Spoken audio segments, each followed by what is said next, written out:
रात का अंधेरा, खपरेल का घर, घर की दीवारें झुकी हुई, कमरा धुएं से भरा हुआ। चुटकी भूखी है। मीना रसोई में बैठी है, खाली थाली में आंसू टपक रहे हैं। रात के खाने का कुछ इंतजाम नहीं हो पाया चुटकी, तू थोड़ा पानी पी ले। मम्मी, मैं पानी नहीं खाना चाहती। अचानक दरवाजा जोर से खुलता है। रवि नशे में लड़खड़ाता हुआ आता है, हाथ में बोतल, आंखों में नशा, चेहरे पर गुस्सा। क्या मरा पड़ा है ये घर? कहाँ है मेरा खाना? खा लिया होगा शराब में सब कुछ। अब हमसे और नहीं होता रवि। बेटी को देख, भूखी है। बेटी भूखी? मैं क्या करूं? मैं भगवान हूं क्या जो चमत्कार करूं? नहीं, तुम बस इंसान बन जाओ, वही काफी होगा। ज्यादा मत बोल मीना, मर्द से जबान चला रही है। रवि दीवार पर बोतल फेंकता है। मीना डर के मारे चुटकी को गले लगा लेती है। सुबह, रवि बेहोश, मीना और चुटकी चुपचाप बैग में कपड़े रख रहे हैं। अब बहुत हो गया चुटकी, अब हम यहाँ नहीं रह सकते। पापा अकेले रह जाएंगे। उन्होंने खुद को अकेला किया है, अब हमें खुद के लिए जीना है। मीना एक चिट्ठी लिखती है और तकिए के नीचे रख देती है। मीना और चुटकी घर छोड़कर निकल पड़ते हैं। रवि को जब होश आता है तो घर खाली पाता है। वह चिट्ठी पढ़ता है। मीना, चुटकी, ये तुमने क्या कर दिया? मैं अकेला रह गया। रवि अब खुद को बदलने की कोशिश करता है। खेतों में मजदूरी करता है, लकड़ियां काटता है, पर मन बेचैन रहता है। क्या मैं वाकई इतना गिर गया हूँ? क्या सब खत्म हो गया? एक दिन गांव के श्मशान के पास से गुजरते हुए वह रघु और एक अनजान आदमी को बात करते हुए सुनता है। श्मशान में गहने मिलते हैं, सोना चांदी, बस डर भूल जा। जो मरे वो क्या करेगा? भूत प्रेत होते हैं क्या? अगर होते भी हैं तो हमें क्या, दौलत ही भगवान है। रवि सोच में पड़ जाता है। क्या ये मेरी जिंदगी बदलने का मौका है? रवि कांपते हाथों से श्मशान की ओर बढ़ता है। बस एक बार अगर कुछ मिल जाए तो मीना को सब दिखा दूंगा। श्मशान में जल चुकी चिताएं अब बुझी राख हैं। रवि एक अधजले शव के पास पहुंचता है। उसकी उंगलियां कांपती हैं।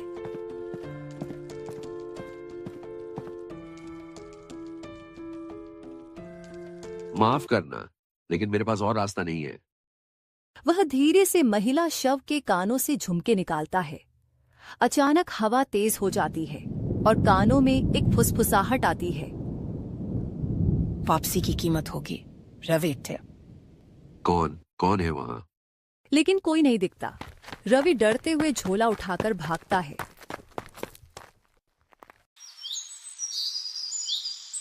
अगली सुबह रवि एक सुनार की दुकान पर गया है। झुमके बेचकर उसे अच्छा पैसा मिला है। ये असली सोना है, कहाँ से लाए हो? किसी रिश्तेदार का। रवि पहली बार अपने हाथों में इतनी रकम देखकर हैरान है। अब मीना और चुटकी को वापस ला पाऊंगा या शायद और थोड़ी दौलत जोड़ लूं। उस रात फिर श्मशान जाता है। अब डर थोड़ा कम और लालच ज्यादा है। एक और शव से कड़ा निकालता है। फिर वही हवा, वही आवाज। तीसरी बार आए तो साथ कुछ और भी ले जाना होगा। क्या मतलब? कौन है तू? रवि फिर भी डर को नजरअंदाज करता है और वापस लौट आता है। दूसरी ओर मीना और चुटकी गांव के बाहर एक बस्ती में रह रही हैं। मीना सिलाई का काम करती है। चुटकी, अब हम सुरक्षित हैं। तुम्हारा स्कूल भी जल्द शुरू करवाऊंगी। पापा को क्या हुआ होगा मम्मी? पता नहीं, शायद अब उन्हें होश आ गया हो, या फिर। तभी दरवाजे पर दस्तक होती है। मीना का भाई राजू आता है। दीदी, कुछ सुनना है। रवि अब अमीर बन गया है। नए कपड़े, सोना, सब कुछ। कैसे? कहाँ से? कोई नहीं जानता, पर गांव में बातें हो रही हैं कि वो रात को श्मशान जाता है। मीना चौंक जाती है। रवि, क्या कर रहे हो तुम? रात का समय। रवि फिर श्मशान पहुंचता है। आसमान में चांद आधा है और हवाएं कुछ ज्यादा ठंडी हैं। अब तो आदत सी हो गई है, डर भी कम लगता है। वह एक नई चिता के पास जाता है जहां एक महिला का अंतिम संस्कार कुछ घंटे पहले हुआ है। वह धीरे से उसकी उंगलियों से अंगूठी निकालता है। तभी अचानक उसकी कलाई कोई पकड़ लेता है। तीसरी बार की चेतावनी दी थी, अब तू अकेला नहीं जाएगा। रवि चिल्ला उठता है। उसका चेहरा पसीने से भर जाता है। वह पीछे हटता है, लेकिन वहां कुछ नहीं दिखता। उसकी परछाई एक और परछाई से जुड़ जाती है, एक स्त्री की, रानी पद्मिनी की आत्मा। रवि अगले दिन बुखार में तपता है, बिस्तर पर पड़ा है, लेकिन उसके पास फिर भी एक भारी थैला सोने से भरा पड़ा है। अचानक कमरे की खिड़की अपने आप खुलती है। कौन है? दरवाजे की दरारों से एक औरत की परछाई दिखती है, लंबा घूंघट, बिना पैर के चलती हुई। मेरा सोना लौटाओ या तुम्हारी आत्मा मेरी होगी। तो तू कौन है? रानी पद्मिनी, जिस दिन तूने मेरी चिता से अंगूठी निकाली, उसी दिन से तेरी मौत मेरे साथ जुड़ गई। रवि बेहोश हो जाता है। कमरे में अचानक एक साया जमीन से निकलकर उसकी छाती के पास बैठता है। दूसरी ओर मीना परेशान है। गांव की खबरें, रवि की अचानक अमीरी और फिर आत्मा की कहानियां उसे बेचैन कर रही हैं। तू फिर से रवि के पास जा रही है? हाँ, लेकिन जवाब लेने, बचाने नहीं। तो चल, लेकिन जो दिखेगा सहना पड़ेगा दीदी। रास्ते में नीलम नाम की एक रहस्यमयी महिला उन्हें मिलती है, जो आत्माओं की बातें जानती है। अगर वो श्मशान की चीजें छू रहा है, तो अब वो अकेला नहीं। आप कैसे जानती हैं? मैं एक आत्मा की बेटी हूँ, उनकी भाषा समझती हूँ। मीना और चुटकी वापस रवि के घर पहुंचते हैं। दरवाजा अंदर से बंद है। बार बार खटखटाने पर रवि खोलता है, लेकिन उसकी आंखें लाल हैं और चेहरा बुझा हुआ। हम लौटे हैं, लेकिन कुछ जानने। तुम क्यों लौटे? क्यों? रवि, क्या तुम श्मशान से सोना ला रहे हो? रवि चुप है। चुटकी धीरे से उसके पास जाती है। तभी पीछे की दीवार पर एक परछाई सरकती है। दीवार पर रानी पद्मिनी की परछाई दिखती है। मीना चिल्ला उठती है। रवि, ये क्या कर दिया तुमने? मेरे बिना ये दौलत अधूरी है और हर सांस कीमत है। रात का समय। मीना और चुटकी उसी घर में है जहां रवि रह रहा था। रवि सो रहा है। चुटकी को प्यास लगती है और वह रसोई की ओर जाती है।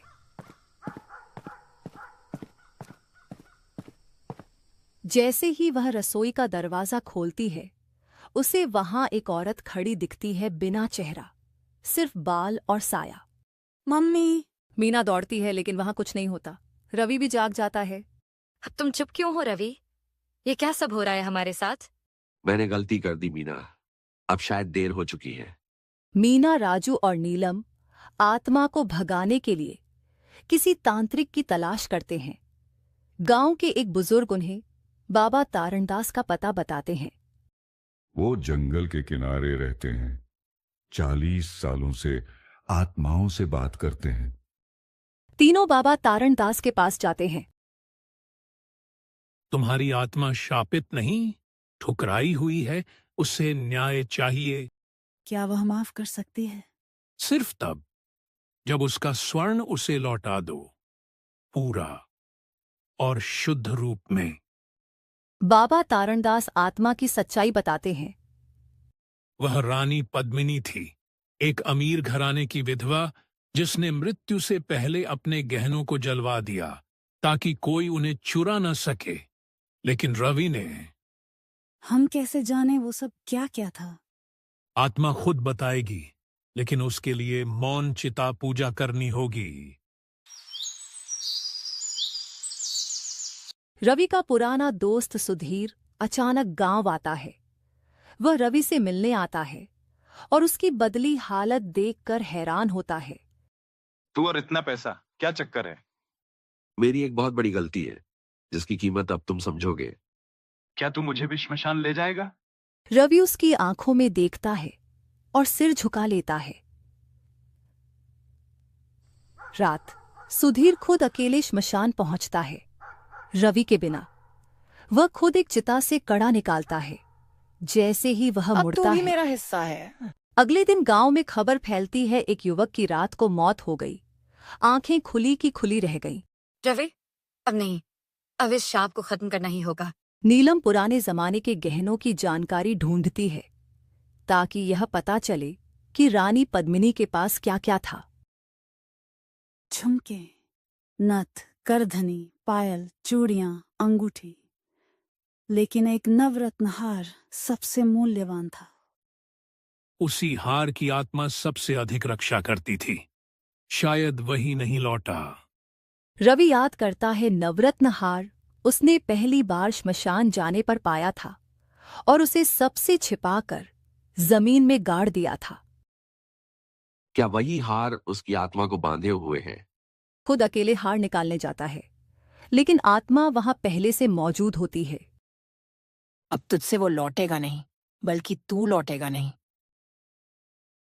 गांव का लालची आदमी रघु भी यह सब सुनता है और गुपचुप श्मशान जाता है, लेकिन उसे आत्मा नहीं दिखती, बल्कि उसकी परछाई उसमें घुस जाती।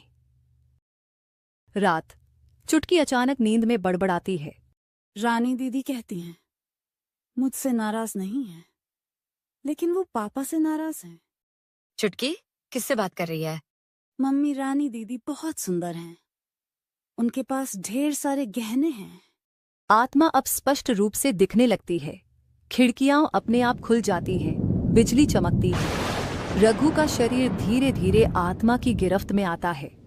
तीसरी पूर्णिमा को अगर मेरा गहना नहीं लौटा तो ये घर राख हो जाएगा। अब समय कम है, या तो उसे उसका स्वर्ण दो या खुद की सांसें भूल जाओ। मीना, रवि, राजू और नीलम सभी अब आत्मा को उसका स्वर्ण लौटाने के मिशन पर हैं। रवि, जो भी तूने गाड़ा है सब बाहर निकालो, चाहे रात हो या दिन। अब कोई और देरी नहीं। मीना, मैंने उस हार को कुएं के पास वाले पीपल के नीचे दबाया था, लेकिन क्या उसके ऊपर आज रात कोई और साया बैठा था? मैंने अपनी आंखों से देखा है। रात को सभी उस पीपल के पास जाते हैं। जैसे ही खुदाई शुरू होती है, हवाएं तेज हो जाती हैं। नीम की डालियां टूटने लगती हैं। मैंने कहा था, तीसरी पूर्णिमा, अब वक्त पूरा हो गया है। रानी दीदी, प्लीज पापा को छोड़ दो। आत्मा का रूप थोड़ी देर के लिए शांत हो जाता है। चुटकी अकेले में हार की जगह खोजने लगती है। उसे याद आता है कि पापा एक दिन एक मिट्टी का घड़ा कहीं दबा रहे थे। मम्मी, मुझे पता है हार कहाँ है। वो सब दौड़कर चुटकी के साथ जाती हैं और हाँ, वही हार वहां दबा हुआ होता है। बेटी, तूने हमें बचा लिया। बाबा तारणदास गांव के बाहर एक विशेष यज्ञ करने की तैयारी करते हैं। इस हार को आत्मा की अग्नि में समर्पित करना होगा, तभी उसकी आत्मा मुक्त होगी। गांव के लोग डरते हुए भी मदद करते हैं। रघु यज्ञ को रोकने की कोशिश करता है। आत्मा उसमें से बाहर निकलती है। अब उसका रूप विकराल हो चुका है। तुम मुझे आग में नहीं डाल सकते। मैं जल चुकी हूं एक बार, अब नहीं। तेज आंधी चलती है। सब घबरा जाते हैं। आत्मा को शांत करने का सिर्फ एक रास्ता है, इंसान से सहानुभूति। मीना हार लेकर खुद आग में जाने को तैयार होती है। अगर तुझे शांति चाहिए तो मेरा प्रेम साथ ले जा, लेकिन मेरी बेटी को मत छूना। दने सागे सियात पौना। आत्मा एक क्षण रुकती है। उसकी आंखों से आंसू गिरते हैं। रानी पद्मिनी की आत्मा मीना को देखती है और पहली बार मुस्कुराती है। वह हार को अपने पास बुला लेती है और धीमे धीमे हवा में विलीन हो जाती है। अब मुझे मेरी पहचान मिल गई, धन्यवाद। पूरा यज्ञ शांत हो जाता है। रघु मूर्छित हो जाता है और उसकी आंखें वापस सामान्य हो जाती हैं। सूरज की किरणें गांव में नए जीवन की शुरुआत लेकर आती हैं। रवि अब सामान्य हो चुका है। चुटकी स्कूल जाती है। मैंने बहुत कुछ खोया, पर अब सब कुछ पाने की शुरुआत करना चाहता हूँ, तेरे साथ। हाँ, लेकिन इस बार सच के साथ।